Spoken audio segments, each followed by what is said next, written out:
사도신경으로 신앙 고백하심으로 새벽 기도회를 시작하도록 하겠습니다. 나는 전능하신 아버지 하나님 천지의 창조주를 믿습니다. 나는 그의 유일하신 아들 우리 주 예수 그리스도를 믿습니다.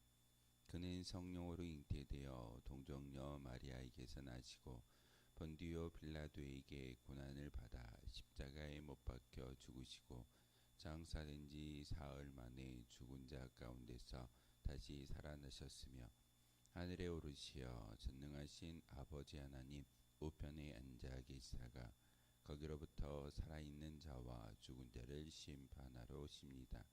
나는 성령을 믿으며 거룩한 공교회와 성도의 교제와 죄를 용서받는 것과 몸의 부활과 영생을 믿습니다. 아멘. 찬송가 440장 함께 찬양하겠습니다. 찬송가 440장입니다.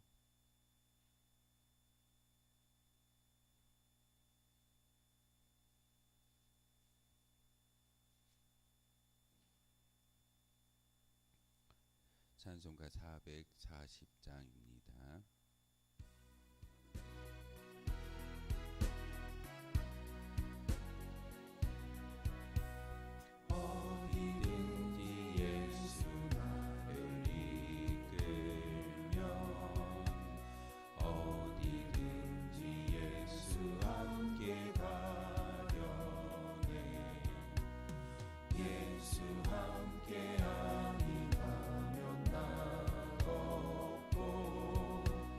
예수님과 동행하면 건데 어디를 가든지 겁낼 것 없네.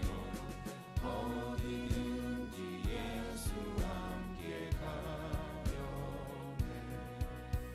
세상 친구 모두 나를 떠나도 주와 동행하면 외로움 없겠네. 가는 길이 위태하고 험해도 어디든지 예수 함께 가려네. 어디를 가든지 겁낼 것 없네. 어디든지 예수 함께 가려네.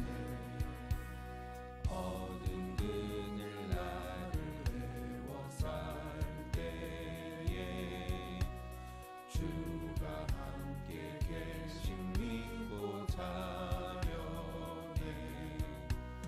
죽은 후에 천국에서 깨어나 예수 함께 길이 살리라. 어디를 가든지 겁낼 것 없네. 어디든지 예수 함께 가려네. 함께 보실 하나님의 말씀은 마가복음 3장 7절에서 19절까지의 말씀을 보겠습니다. 마가복음 3장 7절에서 19절까지의 말씀입니다. 한 절씩 교독으로 하는 말씀 받들어 읽겠습니다. 예수께서 제자들과 함께 바다로 물러가시니 갈릴리에서 큰 무리가 따르며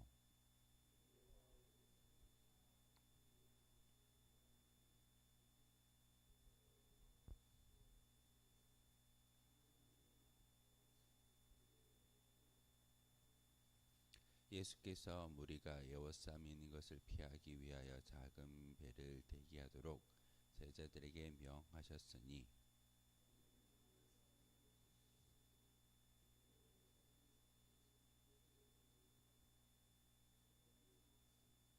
더러운 귀신들도 어느 때든지 예수를 보면 그 앞에 엎드려 부르짖어 이르되 당신은 하나님의 아들이니이다 하니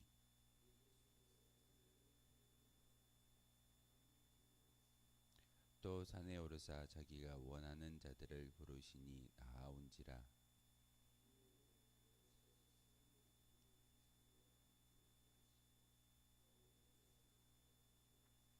귀신을 내쫓는 권능도 가지게 하려 하심이러라.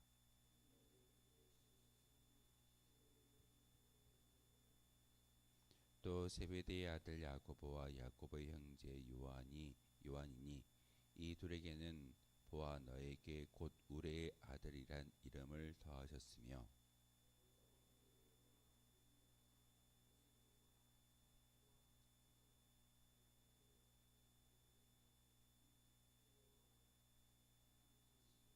함께 읽겠습니다.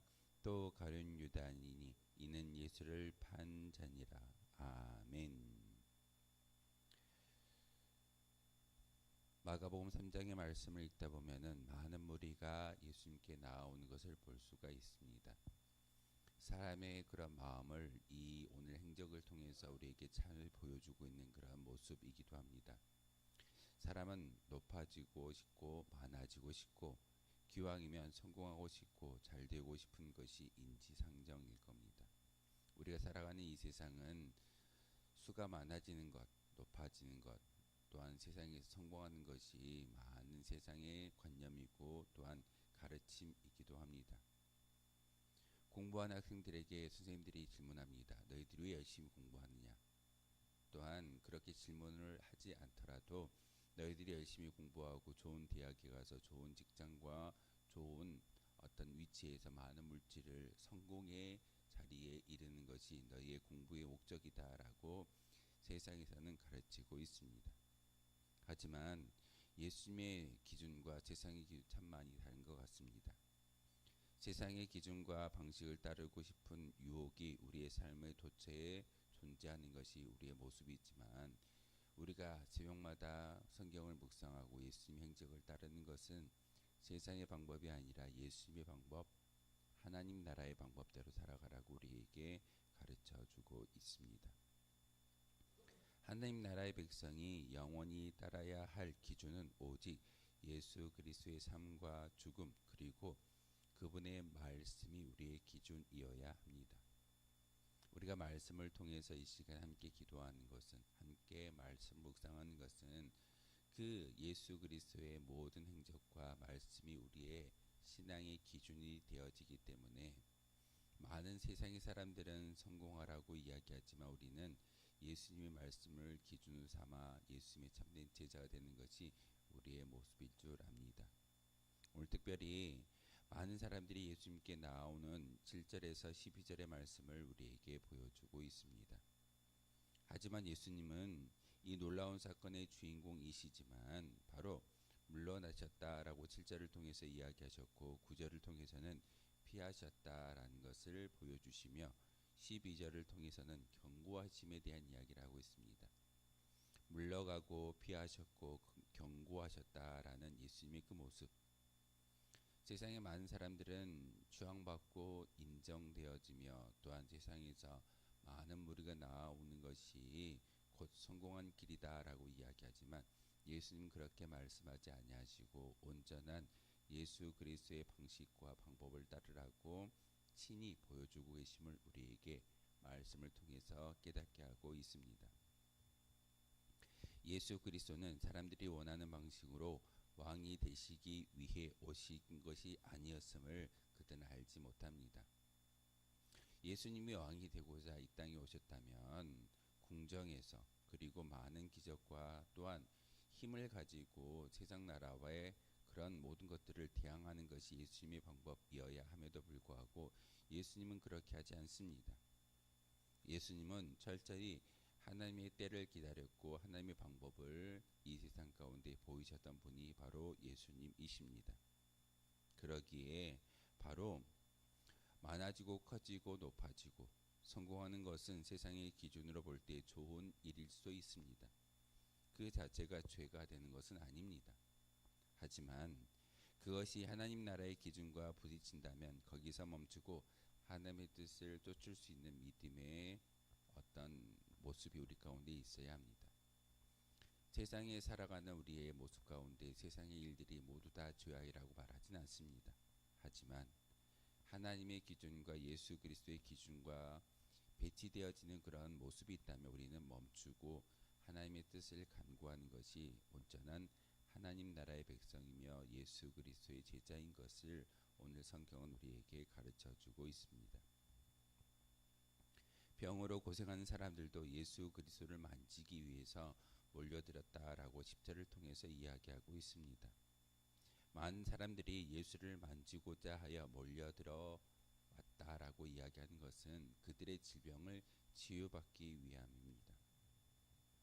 아무런 인격적인 관계를 맺지 않고 마음의 변화 없이 그저 몸의 병만 낫는 것은 하나님의 뜻이 아닙니다. 우리의 삶 가운데 신앙 가운데 많은 몸의 질병이 치유되어지는 것은 하나님과의 인격적인 관계가 형성되어지고 구원받은 백성으로 주어진 하나님의 은혜다라는 사실을 우리는 기억해야 합니다.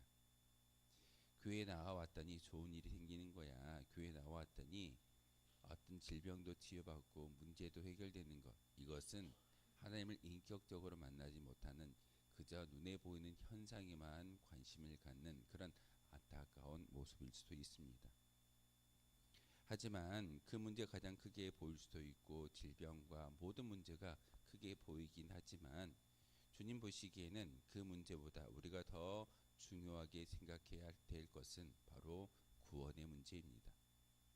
우리가 예수님을 믿는 그 모습은 우리의 영혼이 구원받기 원한다라는 사실입니다. 예수님을 통해서 지옥과 천국이 나누어지고 예수님을 통해서 이제는 지옥 가야 될 인생이 예수님을 만남으로 천국으로 옮겨지고 하나님 나라의 백성이 되어졌음을 믿는 고백이 우리 가운데 있어졌을 때 덤으로 주어지는 하나님의 섭리와 은혜는 바로 몸의 질병의 치유와 모든 문제의 형통함이 우리 가운데 주어진다라는 사실입니다. 우리는 먼저 예수님을 인격적으로 만날 수 있는 그런 은혜가 그런 믿음의 고백이 우리 가운데 있어져야 하는 것이 바로 세상의 최고의 가치인 것을 오늘 예수님은 말씀을 통해서 우리에게 깨닫게 하고 있습니다. 더러운 귀신들은 어느 때든지 예수 그리스도를 보면 그 앞에 엎드려 당신은 하나님의 아들이다 라고 부르짖는 것이 그들의 모습입니다. 11절의 이야기입니다. 귀신들도 예수님이 어떤 분이신지를 분명히 알고 있습니다. 귀신들에게는 하나님의 아들을 아는 지식도 있었고 그 앞에 엎드리는 행동도 있었지만 정작 믿음은 없는 것이 그들의 모습입니다. 예수 그리스도는 그들에게 자기를 나타내지 말라라고 12절의 말씀을 통해서 경고하고 계십니다. 귀신들이 예수님을 알아볼지언정 진정한 믿음의 고백이 없었기에 그들은 예수님을 하나님의 아들이라고 인정했음에도 불구하고 그들은 구원받지 못합니다. 이유는 그들은 진정한 믿음이 그들 가운데 임하지 않기 때문에 그렇습니다. 귀신들은 교묘하게 세상의 방식으로 예수 그리스도를 높였고 하지만 예수 그리스도는 잠잠히 하나님의 때를 기다리고 하나님의 방법만을 따르셨던 분이 바로 예수님이십니다. 우리도 그러해야 합니다. 열심히 교회 나와서 말씀을 듣고 기도하는 것 이것은 온전한 하나님의 방법과 하나님의 뜻 그리고 하나님의 때를 기다리는 믿음의 모습입니다. 세상에서는 일이 잘 되고 사람이 많이 모이며 스스로 높아질 수 있을 때 마귀는 우리에게도 왕이 되라며 엎드릴 수 있을 겁니다. 이것이 좋은 일만은 아닙니다. 그때 우리는 더욱더 겸손의 왕이신 예수 그리스도의 등을 바라보면서 예수님의 제자의 길을 걸어가야 한다는 사실입니다. 우리가 왕이 되어지고 우리가 스스로가 높아지는 것은 절대 하나님의 뜻이 아니고 하나님의 방법이 아닙니다. 그러기에 우리는 우리의 영적인 눈을 항상 예수 그리스도에 맞추어서 그분을 따라가고자 애쓰는 것이 진정한 믿음의 백성이다라는 것을 오늘 성경은 우리에게 가르쳐주고 계십니다. 그러면서 예수님은 12명의 제자를 부르고 계십니다. 13절에서 15절의 말씀을 통해서 12명의 제자를 부르신 목적에 대해서 분명하게 가르쳐주고 있습니다. 13절의 말씀에 자기가 원하는 자들을 부르시니 나아왔고 그들이 12명의 제자가 되었다라고 이야기하고 있습니다. 단지 예수님 앞에 나아오고 12명의 제자로 부름받은 것이 중요할까요? 중요한 일은 바로 귀신을 내쫓는 권능을 가지게 하셨고, 또한 이 세상에 보내셔서 전도하기 위해서 12명의 제자를 부르셨다라고 말하고 있습니다. 그러면서 16절에서 19절의 말씀을 통해 12명의 제자가 누군지를 하나하나 알려주고 있습니다.